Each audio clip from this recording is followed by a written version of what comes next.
안녕하십니까. 오늘의 미국 김동찬입니다. 매일매일 나온 뉴스는 참으로 답답한 내용들입니다.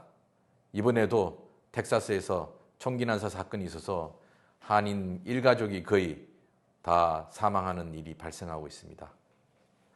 이렇듯 세상이 따뜻한 봄날과 함께 더 따뜻한 이웃으로 만나고 더 좋은 사회로 나아가면 좋은데 뉴스를 장식하고 있는 것은 온통 증오와 극단주의자들의 선동뿐입니다. 2016년 대선에서 정치 무경험의 트럼프 후보는 리얼리티 TV쇼 어프렌티스를 진행하면서 갈고 닦은 입담으로 공화당 예비선거에 참여하는 쟁쟁한 경력의 후보들을 조롱하고 희화화하면서 공화당의 예비 후보가 되었습니다.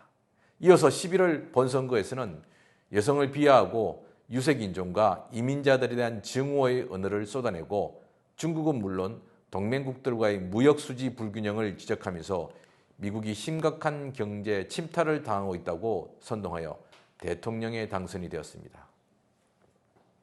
그리고 백악관은 연일 반이민 행정명령안을 선포하고 이민 문호를 축소하고 밖으로는 중국에 대한 대대적인 무역전쟁을 선포하였습니다. 그리고 한국, 일본, 유럽에 대하여 무역수지 적자를 해소하라는 압력을 넣기 시작했습니다.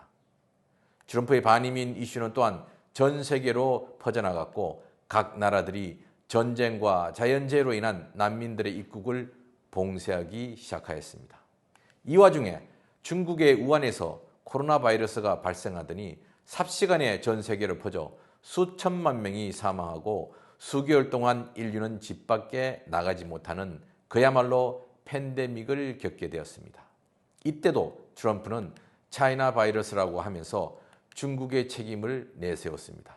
이 말에 미국을 비롯한 전 세계 아시아계는 인종혐오범죄의 대상이 되어 수많은 사람들이 공격을 받았고 사망하는 사건들이 이어졌습니다. 여기에 러시아의 우크라이나 침공이 일어나면서 세상은 이성을 잃고 적절한 분별이나 판단을 못하는 맹목적인 증오와 편가르기가 일상화되고 있습니다.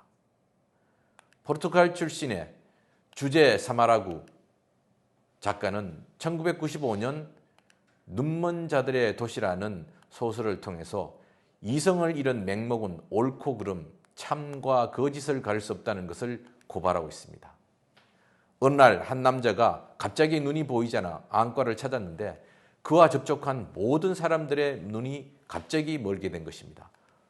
그래서 모든 것이 하얗게 보이는 백색 실명 현상이 일어나면서 정부는 이를 전염병으로 선포하고 백색 실명자들을 모조리 격리병동에 강제 수용합니다. 그러나 눈먼 남편과 접촉을 해도 눈이 멀지 않은 그의 아내는 가짜 환자로 잠입하여 남편을 돌보면서 자신도 전염될까 봐 두려움에 떨던 경비원들이 수용자들을 증오하고 무자비하게 살해하는 아비규환의 수용소 모습을 직접 목격합니다.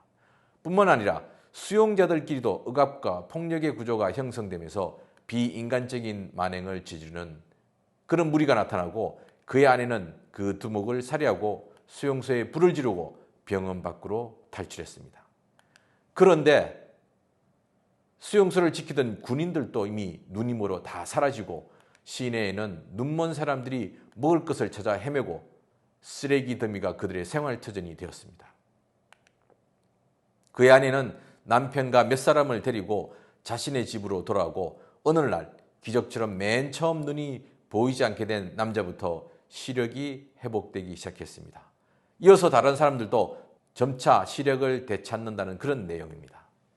그러면서 이 두 부부는 독백 형식으로 대담을 하면서 맹목은 참과 거짓, 옳고 그름을 가리지 못하고 증오의 힘은 항상 파괴적이다 라고 했습니다. 움베르토 에코의 역사소설 프라하의 묘지에 유대인, 여성, 예수의 프리메이슨 이런 종교 집단들에 대해서 정오하는 살인마 시몬의 시모니니가 등장합니다. 그는 극단적인 정오심에 힘을 얻고 증오를 핑계로 모든 위선과 거짓과 악행을 정당화합니다.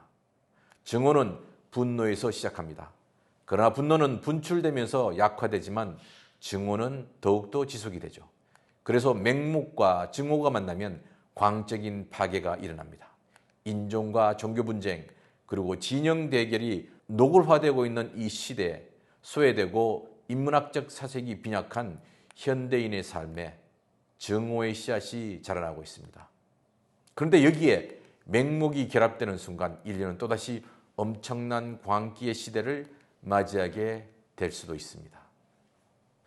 사실을 왜곡하고 선동하여 혐오를 부추기는 자와 옳고 그름을 파악하지 못하고 자신의 친분에 따라서 맹목적으로 준동하는 자가 만나면 공동체와 나라를 혼란에 빠뜨리고 결국 자신들도 망가진다는 사실을 우리는 역사 속에서 익히 알고 있습니다.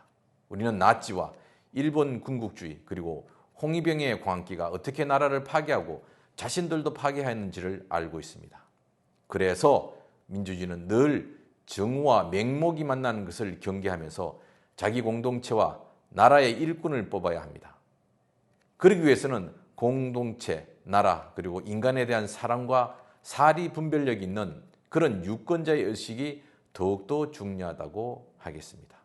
세상이 혼란스럽지만 그 혼란을 극복하고 종식시키고 더 나은 사회를 만드는데 가장 결정적인 역할을 하는 것은 시민들이고 유권자들입니다. 그것이 민주주의를 지키고 민주주의를 더 발전시킨다는 것을 다시 한번 생각하면서 우리가 어떻게 증오와 맹목이 만나지 못하게 하고 또 올바른 정치인이 우리의 지도자로 뽑힐 수 있게끔 우리의 노력이 얼마나 중요한가 하는 부분을 생각해보는 그런 시간이 되었으면 합니다. 지금까지 오늘의 미국 김동찬이었습니다.